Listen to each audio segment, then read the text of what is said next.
Hi, and welcome back to another car conversation with me, your coach, Michelle. Happy Motivational Monday to each and every one of you. I hope you all have had a wonderful day. Thank you. I hope you all have had a wonderful day. And I hope you all have had a wonderful weekend as well. I was able to just relax really for the most part. And that was fine because that's really all I wanted to do, and plus what I needed to do. So other than that, everything is going fine, you guys. I'm not going to say everything is great, but everything is fine in my world. And I pray it is in yours as well. So let's jump right on into today's video. So if you watched Saturday's video, I told you that I was doing a 2-part series talking about how to keep calm using some Stoic principles or philosophies. So here's part 2. So we're going to jump in with number 6, which is limit excessive desires.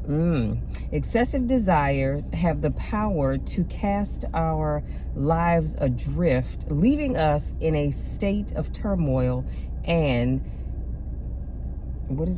discontent.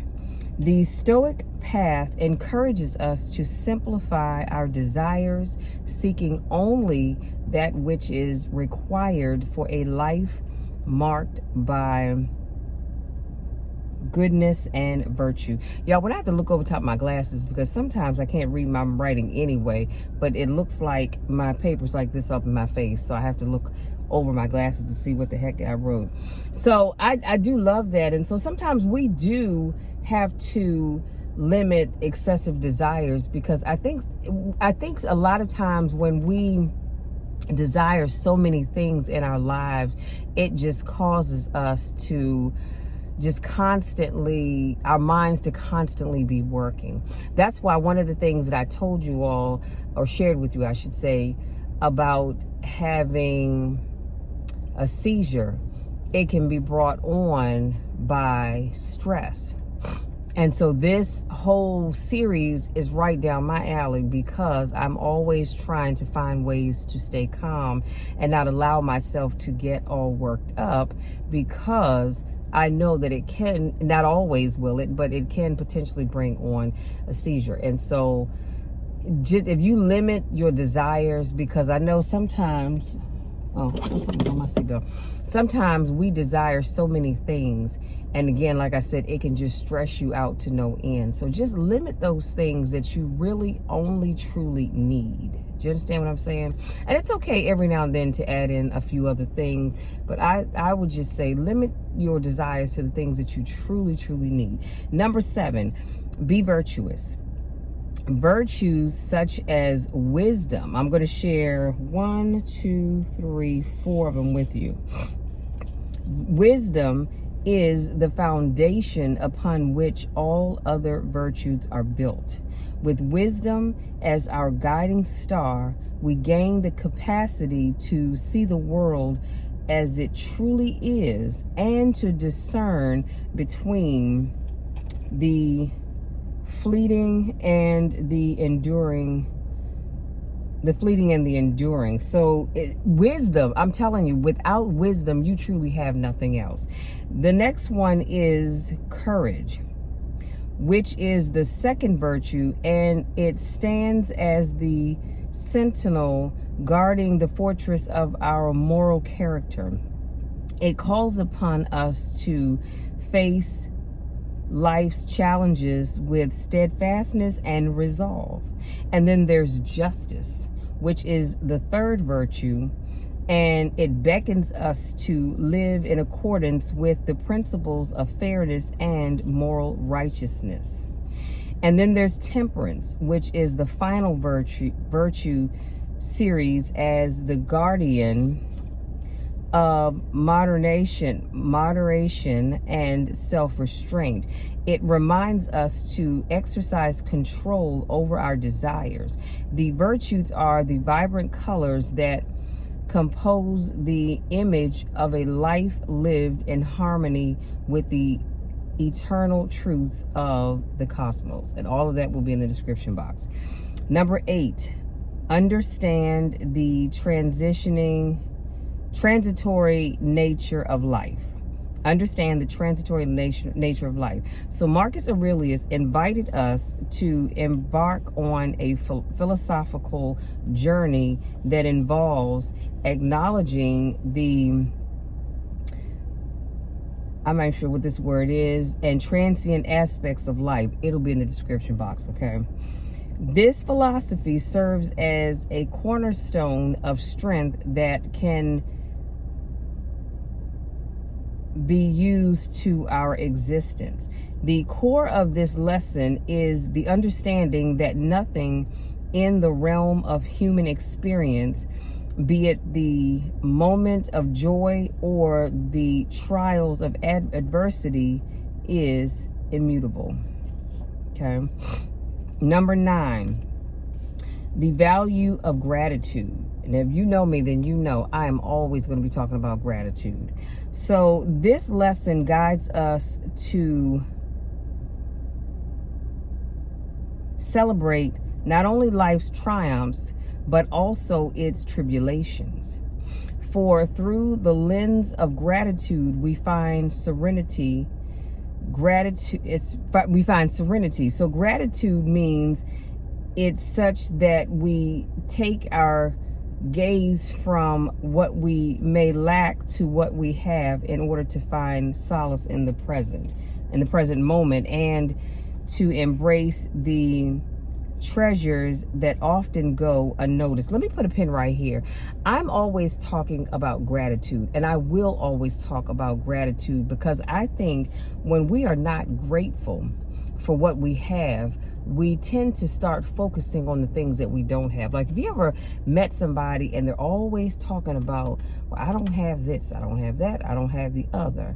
And it just gets to be annoying and draining sometimes. Well, that is because they're not grateful. Because see, when you're grateful, you thank God for what you have. I don't know if I think I've shared with you all before, but for those of you, if this is your first time watching one of my videos, I'm going to share it with you again. When I wake up in the morning, before my feet hit the floor, I thank God.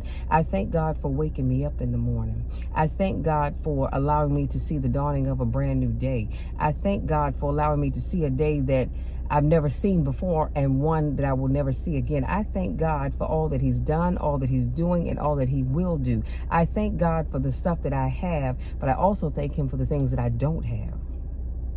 Because there's some things that other people have that I wouldn't want for all the tea in China. And so I am grateful for what I do have. And I also say to God, I say, Lord, I thank you for what I have. And if you don't do anything else for me, it's all right. I'm still going to be grateful.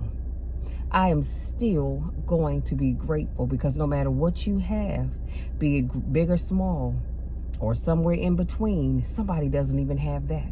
So don't forget to always be grateful. Now, you might be thinking, well, Michelle, why do I have to say it every day? God knows I'm grateful. He does, but he still wants us to say it. And I want God to hear it from my mouth. I can ask him for everything else. Why can't I take the time to tell him that I'm grateful for the things that I already have?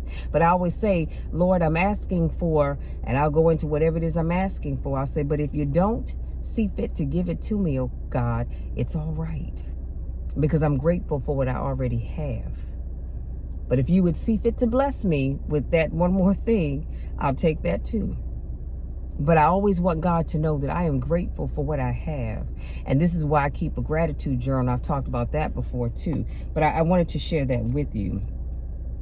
So you see, gratitude is not a mere response to life's easy moments, but a profound acknowledgement that even amidst the temptations, even amidst the tempest fury, there is a shelter of calm to be found. Gratitude allows us to see the splendor in the ordinary. That's amazing in and of itself, where you can see, like, something can be just an ordinary piece of paper, and I can see the gratitude in this ordinary piece of paper based on the notes that I have in it. Whereas other people may say, okay, so you have some notes, and well, I see the gratitude in the notes that I have on these pieces of paper. whereas other people may just think it's something ordinary. But I love to see the splendor in the ordinary. And number 10, last but not least, keep learning and growing. You guys really listen to this. Self-improvement is a lifelong journey, okay? Self-improvement is not, I went to high school and then I went on to college and now I'm done. I don't need to learn anything else. Self-improvement is a lifelong journey. The path to inner calm and composure, which is paved with the stones of personal growth.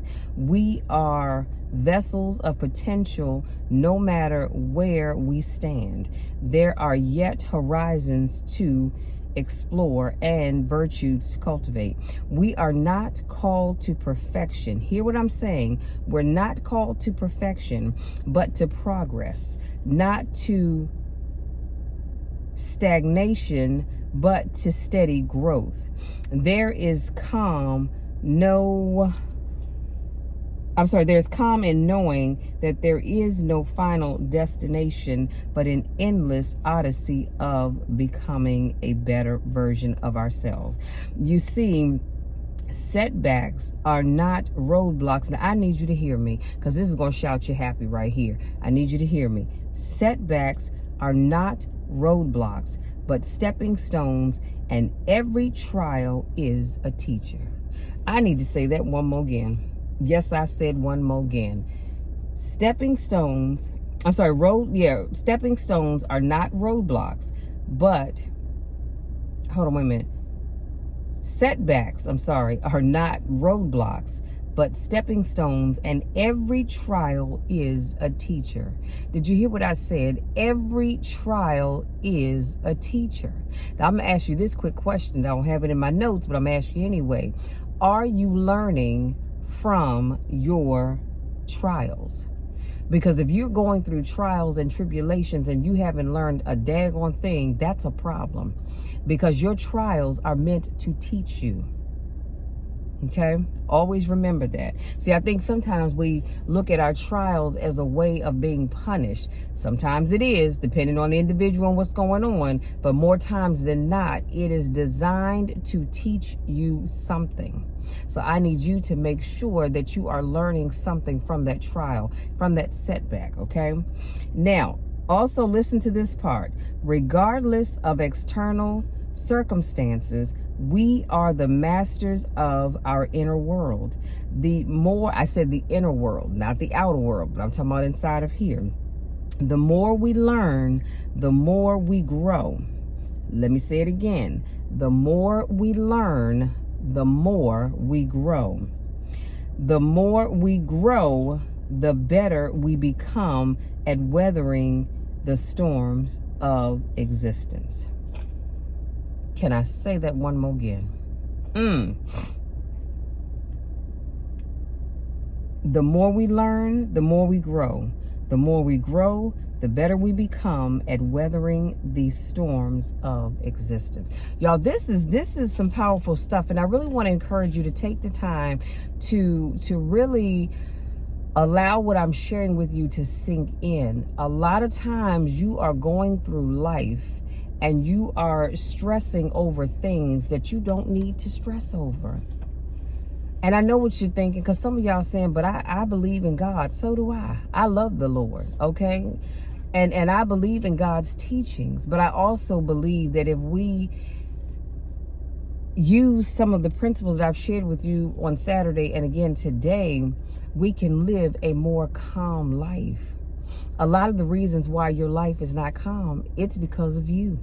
It's the things you're saying, it's the things you're doing, and it's the things that you're thinking. And sometimes it's the people that you associate yourself with. So I need you to really look at your own life, figure out how to fix some things in your life, and then I promise you, you will walk around and be calm, cool, and collected. You guys, that's it. That's my time. Hopefully something I said resonates with you and helps you to live a more calm life. You can do it. You really can. You just have to be willing to make the necessary changes. If you're new to watching my videos, I want to say welcome. Thank you so much for joining me. I do car conversations every Monday, Wednesday, Friday, and Saturday. So make sure you come back on Wednesday because I got another hot topic for you. If this is not your first rodeo, I want to say welcome back. Y'all know I miss you when I don't get a chance to see you. Go out there, enjoy the rest of this wonderful motivational Monday. Wherever you go, whatever you do, whoever you decide to hang out with, I just ask that you be careful. Be careful, be careful, be careful. Because I'm telling you, we live in a crazy world out here. And I want you all to be careful because I want you to come back on Wednesday and join me for another topic, okay? Love you all to the moon and back, and there is nothing, and I mean absolutely nothing that you can do to ever change that, because I'm always going to love you. I love you more than you will ever know. Come back on Wednesday and we'll talk again. Oh, and if you haven't already subscribed to my channel, what are you waiting for? Hit that subscribe button, please. Thank you. Hit the subscribe button and give it a thumbs up because it helps the algorithm and it gets my videos out to more people, because I'm getting more people watching my videos and they're like, oh my God, your video came up under the recommended videos. And so I'm so thankful for those of you that help me get my channel out there. Love you all. Talk again on Wednesday.